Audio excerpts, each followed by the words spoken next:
Gila, Indonesia ternyata punya 9 mobil listrik sendiri. Bahkan ada yang sudah dijual.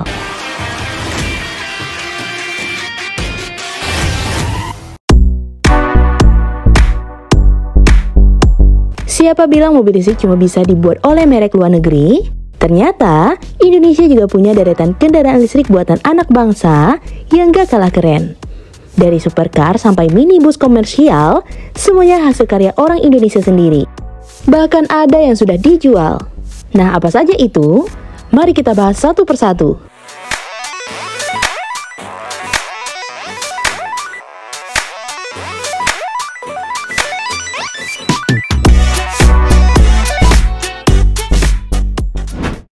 Tukusi.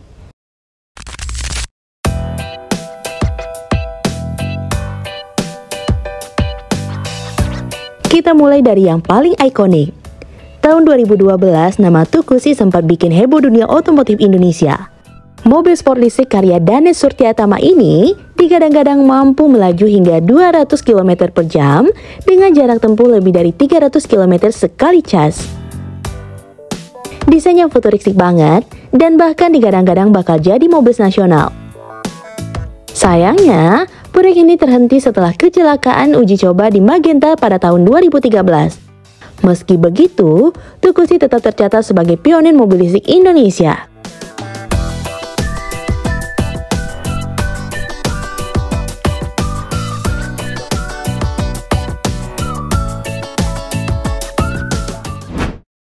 Gendis.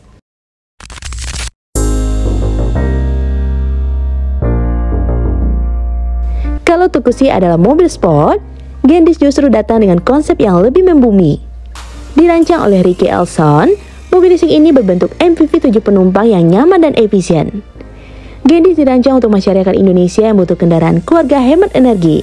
Sayangnya, karena terkendala izin dan regulasi, Gendis belum sempat meluncur ke jalan raya. Tapi idenya luar biasa.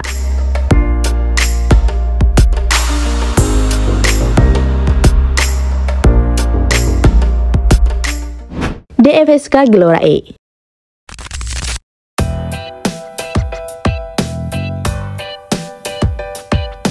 Mobil listrik buatan Indonesia yang sudah diproduksi dan dijual resmi di pasar nasional. Jenisnya minibus atau blind van, cocok banget buat usaha logistik, transportasi, dan niaga. Dengan baterai 42 kWh dan motor 60 kW, jarak tempuhnya bisa mencapai 300 km.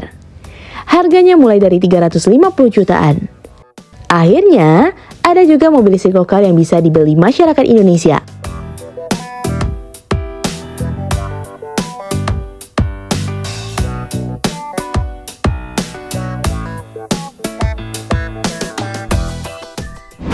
Vincomodo Blade Hack.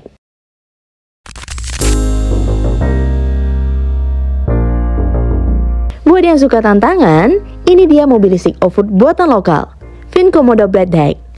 Desainnya tangguh dan dirancang buat menaklukkan medan berat. Walau masih prototipe, Blade Hack jadi bukti bahwa kendaraan listrik Indonesia gak cuma buat jalanan kota, tapi juga cocok untuk petualangan ekstrim. Blade Hack jadi bukti bahwa kendaraan listrik Indonesia gak cuma buat jalanan kota, tapi juga cocok buat petualangan ekstrim.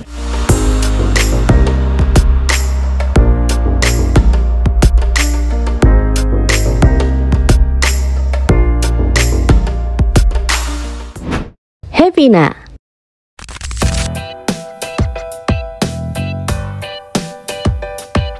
Dari dunia riset, muncul Hevina, mobil listrik hasil pengembangan Lembaga Ilmu Pengetahuan Indonesia. Fokusnya bukan cuma pada bentuk kendaraan, tapi juga pada pengembangan teknologi inti seperti baterai, motor listrik, dan sistem manajemen energi. Hevina mungkin belum dijual, tapi punya peran penting sebagai pondasi riset kendaraan listrik nasional.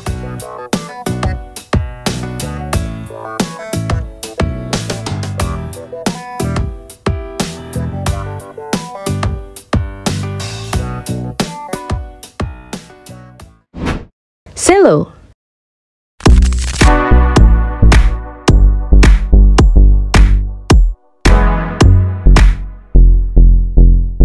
Bayangin, mahasiswa Indonesia bisa bikin supercar listrik.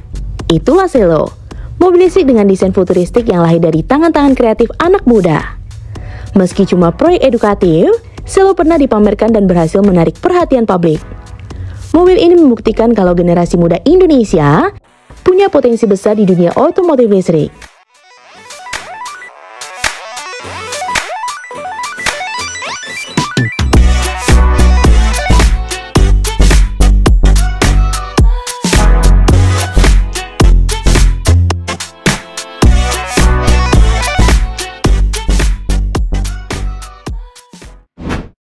Blitz.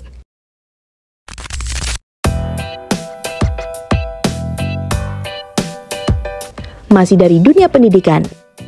Kali ini dari Institut Teknologi 10 November. Mereka bikin Blitz, mobil listrik ringan yang fokus pada efisiensi dan daya tahan baterai. Mobil ini bahkan sempat diajak keliling Indonesia dalam ekspedisi untuk membuktikan kemampuan teknologi listrik lokal. Salut buat semangat anak-anak ITS.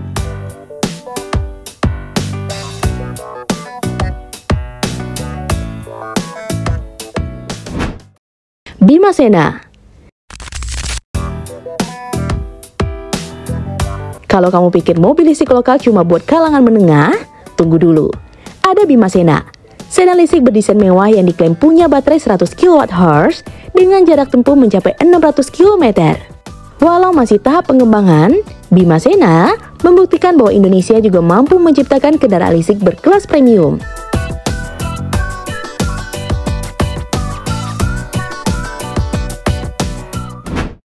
I2C.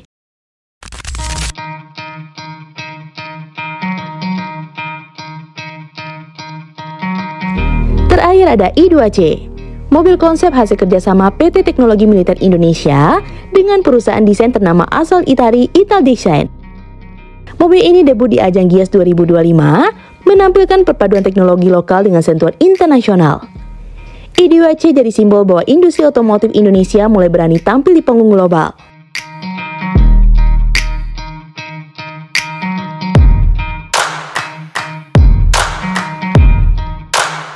Dari 9 mobil ini, kelihatan jelas kalau Indonesia nggak kekurangan ide dan talenta. Mulai dari proyek kampus sampai industri besar, semuanya berkontribusi membangun masa depan kendaraan listrik nasional. Tapi jalannya masih panjang. Tantangan utama terletak pada regulasi, infrastruktur pengisian daya, dan biaya produksi yang masih tinggi. Banyak proyek brilian berhenti di tengah jalan karena minim dukungan. Namun situasi mulai berubah. Pemerintah kini mendorong transisi kendaraan listrik lewat berbagai insentif dan investasi besar di sektor baterai.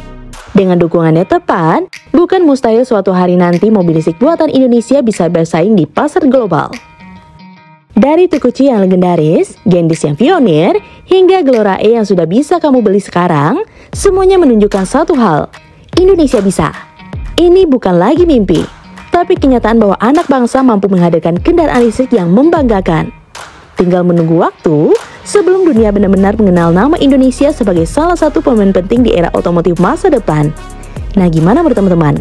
Komen di bawah ya. Sekian dulu informasi dari kita. Mimin pamit. See you in the next video.